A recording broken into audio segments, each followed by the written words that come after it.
This is Jeff Timberell, Director of the Southwest Florida Real Estate Investment Association, here to talk about real-world real estate investing Part 1. This is going to be the first video in a longer series of videos. This mirrors presentations we have been doing in the Southwest Florida REIA for the last 3 months.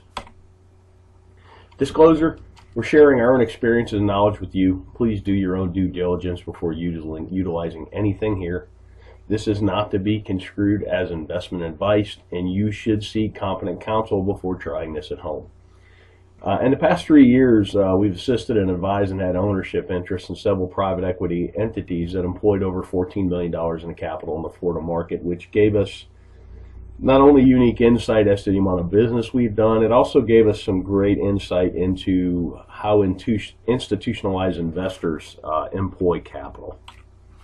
Number one, the key to being successful is to understand what you're there to do. In my opinion, this is the most important thing.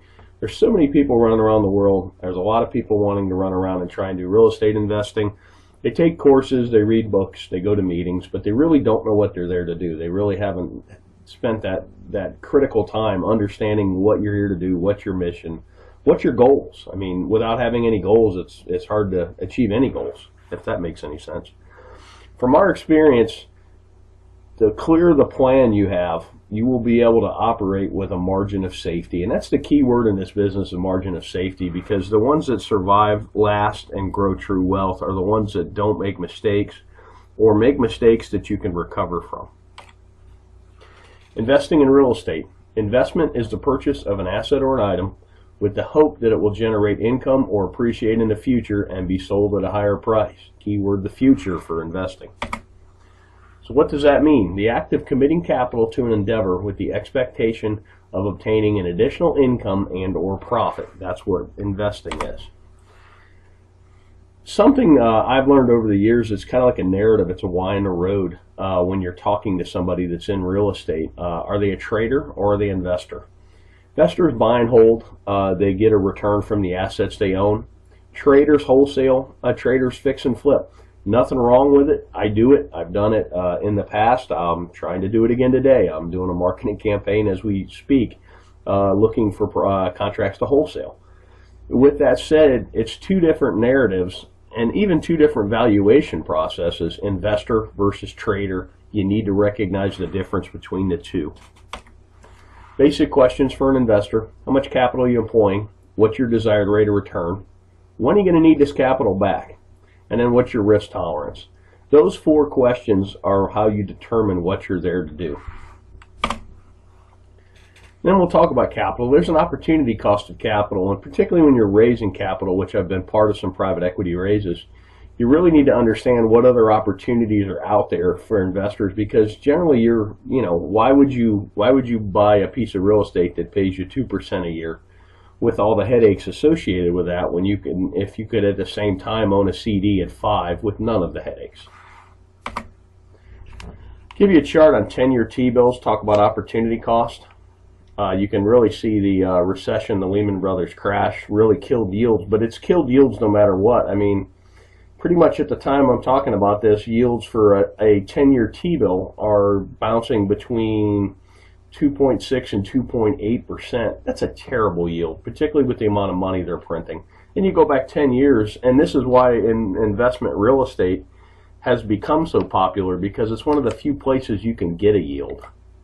Here's CD rates from 1984 on, and if you notice, about early 2000s, everybody got excited about real estate, and that's because the CD rates of return just continued to go down. So right now, my God, on a 1-year CD, you're getting not even 1%. That makes real estate attractive, and that's something to watch as well. As CD rates and other rates on financial instruments go up, real estate may not appear as sexy, particularly to an investor who bought in the valley and bought right and has quite a bit of gain on the table.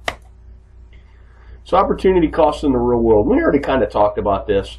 Most investors we know are looking for at least 6% a year. I know guys that are even looking for 15%, and that's a cash on cash, not an internal rate of return.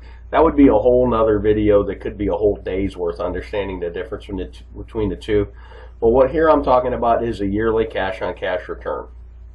And you got to be mindful of unrealistic expectations. I've seen people that have pitched 30% returns, and I've seen investors that are looking for 30% returns. And it's really hard to do. There's a lot of randomness and a lot of happenstance, and you're going to lose a lot more than you're going to win when you're dialing up those kind of deals. Unrealistic returns can lead to bad decision making because you seem to be chasing the golden goose instead of chasing a stable investment that pays you to own it. Let's talk about risk tolerance. These are two great quotes by Warren Buffett. And risk tolerance is really age dependent and your financial situation dependent as well. But here's a great quote. Look at the market fluctuations as your friend rather than your enemy. Profit from folly rather than participate in it. And that's most real estate investors. You're supposed to be a contrarian. I kind of put the world in, you're either a salmon or you're a lemming. You're either running with the crowd or you're running against the crowd. And here's another great one. The main danger is that the timid or beginning investor will enter the market at a time of extreme exuberance and then become disillusioned when the paper losses occur. The key is to not panic and do math-based risk assessments and then math-based evaluations and then sit down and decide what you're doing. You could have bought a home in Cape Coral, Florida at the height of the market at $320 and paid cash, held it all the way through the crash, and still got a better rate of return than CDs, and it's a terrible investment because your basis is so high. Or if you trade it out, you would literally be losing money.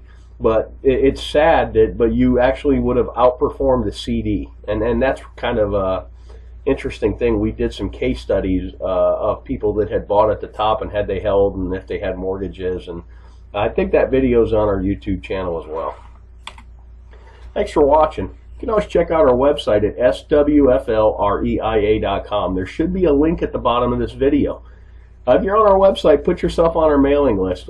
We send out a lot of foreclosure information. We send out our meeting notices, and we also from time to time send out information like this.